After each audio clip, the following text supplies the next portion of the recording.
আসসালামু আলাইকুম রহমতুল্লাহ। আসসালাম জামান খাতুন সেন্টার থেকে আপনাকে স্বাগতম। আজকে মঙ্গলবার চলে এসেছি ভাটিয়াপাড়া কাশিয়ানী গোপালগঞ্জ। আমার সাথে যে বাচ্চাটিকে দেখতে পাচ্ছেন, এই বাচ্চাটিকে মুসলমানি করিয়েছি। খুব ভীতু বাচ্চা, কিন্তু আলহামদুলিল্লাহ কোনো ভয় বুদ্ধিহীন আমরা মুসলমানি দেই। তো করানোর সময় কোনো ব্যথা পাইছে কিনা আমি ওর কাছ থেকে শুনবো।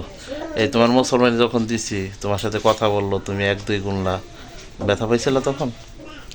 কোনো কিছু টের পাইছো? ভিতু দেখে একটু কাঁদতেছিল, যার কারণে ওদেরকে বলা হয়েছে যে তোমার মুসলমানি আজকে দেওয়া হবে না। তো এরপরে যে বলতে বলতে কাজ সম্পূর্ণ হয়ে গেছে। এখন ব্যথা করতেছে? সত্যি সত্যি ব্যথা পাও নাই? তাই না? তো এখন ঠিক আছে না? আচ্ছা, ঠিক আছে।